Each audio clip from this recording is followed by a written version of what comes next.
Hello and welcome to Friday Focus. It's Good Friday today, the 15th of April 2022. How lovely to see you all. Hope you've had a good week and you're planning on having a really good Easter. So what we're talking about today is how to identify and fix the weak spots in your system. We all have them, whether we like to admit it or not, but we do all have them. So just think about it. Is your business not operating at maximum efficiency at the moment? Some problems are actually easier to spot and fix than you might think. Systems, processes, operations, logistics, staffing, every one of these different departments can develop issues. As a business owner, when you're wearing all your 17 million different hats, you either oversee all of these yourself or there are people who are responsible for them. But even with a really keen eye, it's sometimes difficult to spot what the actual problem is early on, let alone address it quickly. That said, there's a process that can set you up for improved performance in this area. It's called Create Clear Separation. Mixing your systems with operations or logistics is like mixing business with pressure. It can really create uncomfortable situations and confusion. To have a better chance of spotting these issues, create a clear separation between your departments.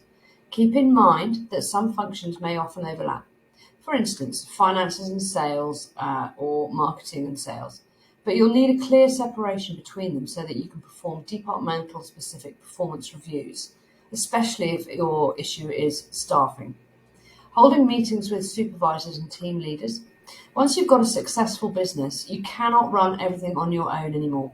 You'll need other people to assist you in the marketing, the sales, the servicing, whatever it happens to be. And it might feel really hard to lose that control at first, especially if you're like me and you're a bit of a control freak. But you can actually think of it as a blessing. When it comes to identifying the issues across the entire system, it's really best to have less on your plate.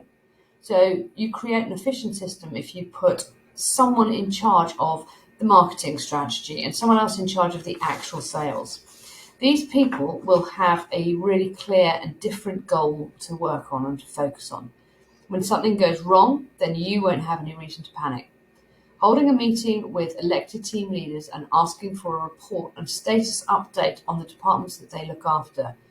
With fewer distractions, you can make an informed decision on how you should proceed. You can also promote communication and transparency. This is really key, I think. Sometimes problems don't actually happen at that high level, and maybe it's one of your other employers who might be messing up, for example.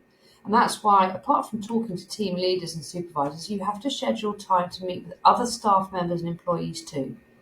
Everyone can get a unique perspective on how a system functions at a certain level. That hands-on experience is something that you really can't underestimate, especially since you can only look at the big picture now. Fostering a problem-solving culture. This, well, it speaks for itself. Leading like a tyrant may motivate some people, but not all of them. So learning to reward those that fix things and avoid dumping blame on those that make mistakes. Problems can really arise when people are afraid to speak up when they first notice something might not be quite right or was off.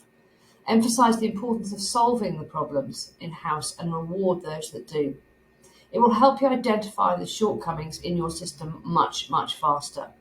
And in some cases, it might even prevent the appearance of weak spots in really critical functions.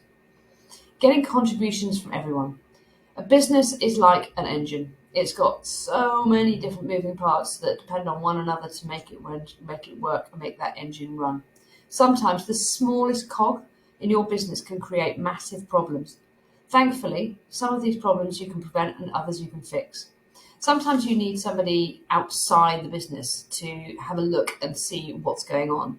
What I do for a lot of my clients is I send them an organizational review so that they can have a look at the whole organizational structure of their business and work out what it is that's not quite working, where those weak spots are, and then we can work on them together.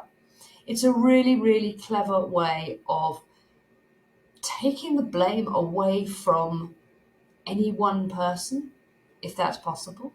But also it's a really clear way of giving you a third eye perspective. So you see things from a completely different perspective than you might have seen them before. It's also, it's key for any business to do this. Once you get to a certain stage where you've got team members, whether they're freelance or whether they're employed, it makes no difference. But if you can take a bird's eye view on what's going on in the business, who is responsible for what and how they're dealing with it, then you're much more likely to be able to spot those weak spots. I can't speak, sorry. Spot the weak spots and be able to fix them. So I hope this has been helpful. If it has, then please put a comment in the comment box. I'd love to hear from you. And if you are thinking, oh God, I've got a few of these issues with my business, come and talk to me. You never know what we might be able to do. I'm always here to help. Thank you. Bye.